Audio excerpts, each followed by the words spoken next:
was. दोस्तों, पिछले कुछ सालों से सैकड़ों लोगों ने एलियंस और उनके यान को देखने का दावा किया है। साथ ही उसकी बहुत सारी तस्वीरें और वीडियोस भी शेयर किए हैं, लेकिन अभी तक वैज्ञानिक इस मामले में अंतिम नतीजे पर नहीं पहुंचे हैं। इन दावों के पीछे सच्चाई क्या है, ये रहस्य बनकर ही रह गई है। लेकिन अब अमेरिका के एक नौसैनिक ने एलियंस को लेकर बड़ा खुलासा किया है, जिसको सुनकर वैज्ञानिक भी हैरान रह गए हैं।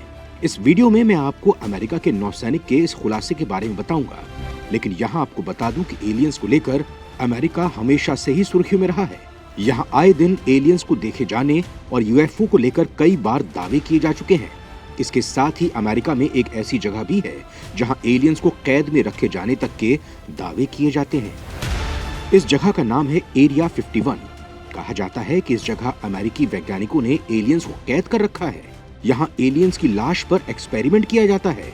इतना ही नहीं दोस्तों, एरिया 51 में यूएफओ भी मौजूद है, जहां इनकी तकनीक के बारे में स्टडी की जाती है कि ये कैसे इतने एडवांस्ड हैं।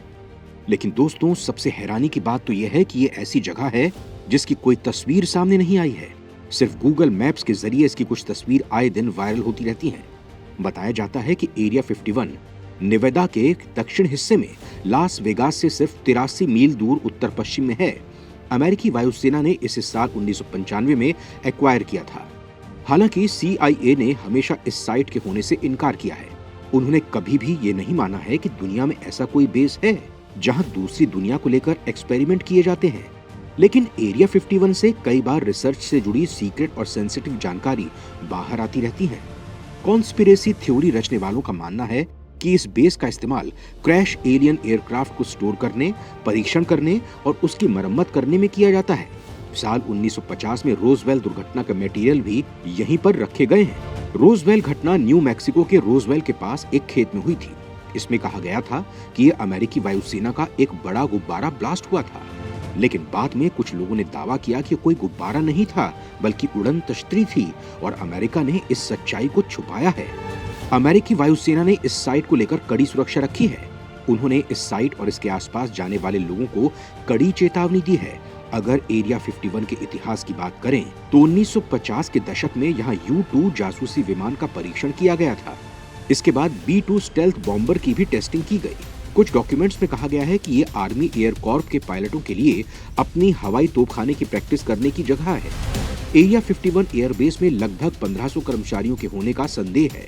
कहा जाता है कि इन सभी को लास वेगास से लाया गया।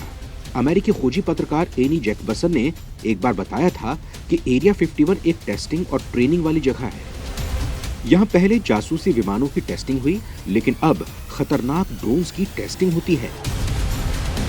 1989 में रॉबर्ट लेजर नाम के एक व्यक्ति ने एरिया 51 में एलियन टेक्नोलॉजी पर काम करने का दावा किया। उन्होंने मृत एलियंस की तस्वीरें देखने का भी दावा किया। एक थ्योरी तो दोस्तों ये भी है कि एलियंस को लेकर एरिया 51 में किए जाने वाले सभी दावों की वजह से अमेरिकी सरकार को बहुत फायदा होता है। ऐसा इसलिए क्योंकि इसकी वजह से असल में एरिया 51 में क्या चल रहा है इसे गुप्त रखने में मदद मिलती है। वहीं अमेरिकी नौसैनिक के दावे की बात करें तो जब भी एलियंस के बारे में चर्चा होती है तो अमेरिकी नौसेना का जिक्र हो ही जाता है। कई मीडिया रिपोर्ट्स में यह दावा किया गया है कि अमेरिकी नौसेना और एलियंस के यान का कई बार आमना सामना हुआ, लेकिन उसके अधिकारियों ने हमेशा इससे जुड़ी चीजों को गुप्त रखा। अब एक पूर्व नौसैनिक ने भी इसी से जुड़ा खुलासा किया है। इस दावे के मुताबिक कहा जाता है कि अमेरिकी नौसेना के जहाज के पास 2004 में एक UFO आया था। इसे एलियन से जुड़ी सबसे बड़ी घटनाओं में से एक माना जाता है, लेकिन नौसेना हमेशा इस बात से इनकार करती रही। लेकिन इस रिपोर्ट के मुताबिक USS रोनाल्ड रीगन के डेक से करीब 200 फीट दूर एक धधकती नारंगी चीज दिखाई दी। वो एक तरह से तैर रही थी। इसके बारे में नौसेना ने बहुत छिपाने की कोशिश की, लेकिन अब एक पूर्व जवान ने इसकी पुष्टि की है। पूर्व नौसैनिक पैट्रिक गोकी का दावा है कि इस घटना के वक्त वो जहाज पर तैनात थे। उन्होंने कहा कि वहां पर ऐसी घटना हुई थी। इसके बाद एक अधिकारी वहां पर आया और उसने डेक लॉगबुक के पन्नों को फाड़ने का आदेश दिया। इस लॉगबुक में जहाज के आसपास होने वाली सभी घटनाओं को दर्ज किया जाता है और नौसेना में इसे छेड़ने की सख्त मनाही है। पैट्रिक ने आगे कहा कि ये मेरे लिए आश्चर्यजनक बात थी, क्योंकि नौसेना में हमेशा ये कहा जाता है कि लॉगबुक में आप जो कुछ भी लिखते हैं वो कानूनी रिकॉर्ड है, आप इसे किसी कीमत पर नष्ट नहीं कर सकते। ऐसे में अधिकारी का ये कदम हैरान कर देने वाला था। उन्होंने कहा कि उस वक्त तक उन्होंने बहुत से जहाजों का युद्धाभ्यास देखा था, लेकिन वो चीज अन्य जहाजों की तुलना में काफी तेज थी। रोनाल्ड रीगन पर 5,680 सैनिक और 80 युद्धक विमान तैनात रहते हैं। ऐसे में उनके हिसाब से ये एलियंस के लिए प्रमुख लक्ष्य की तरह था। पैट्रिक के मुताबिक वो एक असाधारण अनुभव था, लेकिन सभी सैनिक हमेशा ऐसी अप्रत्याशित घटनाओं के लिए तैयार रहते हैं। दोस्तों, अमेरिका के साथ साथ चीन भी एलियंस को लेकर होने वाले खुलासों को छिपाया फिरता है। अभी हाल ही में चीन की सरकारी मीडिया ने बड़ा दावा करते हुए कहा था कि चीन ने किसी और ग्रह पर रहने वाले जीवन के संकेतों को पकड़ने में कामयाबी हासिल की है। चीन की साइंस एंड टेक्नोलॉजी डेली की एक रिपोर्ट में यह दावा किया गया था, जिसके मुताबिक उसके विशाल स्काई आई टेलीस्कोप ने पृथ्वी से अलग ग्रह पर जीवन के संकेत पकड़े हैं। इस दावे की सबसे हैरान करने वाली बात यह है कि चीन के सरकारी मीडिया ने अपनी रिपोर्ट को डिलीट कर दिया है, जिसमें इसे खोज बताया गया है। इस रिपोर्ट में दावा करते हुए कहा गया है कि दुनिया के सबसे बड़े रेडियो टेलीस्कोप स्काई आई द्वारा पता लगाए गए नैरो बैंड इलेक्ट्रोमैग्नेटिक सिग्नल पिछले कैप्चर किए गए सिग्नल से अलग हैं और टीम उनकी आगे जांच कर रही है। रिपोर्ट में मुख्य वैज्ञानिक झांग टोंजी का हवाला देते हुए कहा गया है कि एक अलौकिक सभ्यता खोज टीम के Beijing normal university, Chinese academy of sciences की नेशनल एस्ट्रोनॉमिकल ऑब्जर्वेटरी और यूनिवर्सिटी ऑफ कैलिफोर्निया ने की है।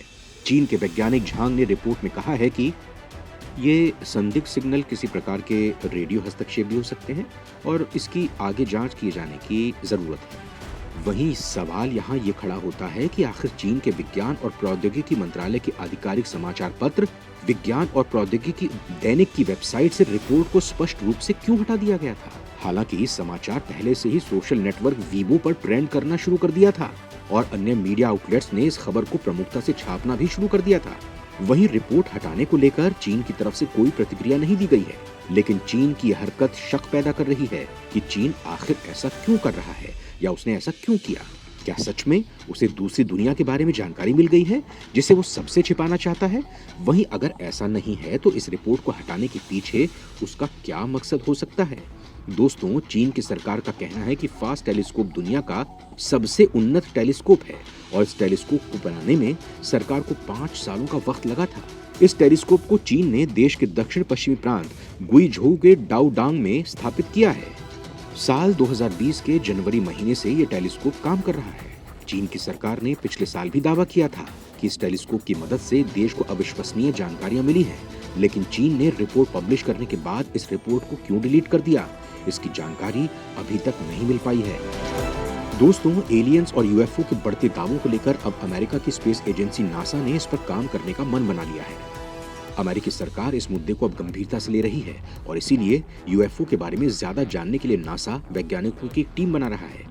अमेरिकी अंतरिक्ष एजेंसी का कहना है कि उनका फोकस यूएफओ के उपलब्ध डेटा, भविष्य में डेटा को इकट्ठा करने के तरीकों और उस जानकारी की मदद से इस विषय को गंभीरता से समझने पर होगा।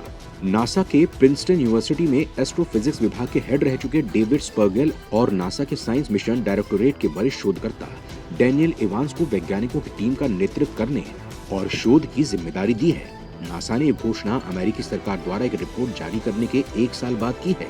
इस रिपोर्ट को यूएस नेवी के नेतृत्व वाली टास्क फोर्स और नेशनल इंटेलिजेंस निदेशक के कार्यालय ने मिलकर तैयार किया था। इस रिपोर्ट में ज्यादातर नेवी के अफसरों ने यूएफओ या यूएपी के बारे में बताया है।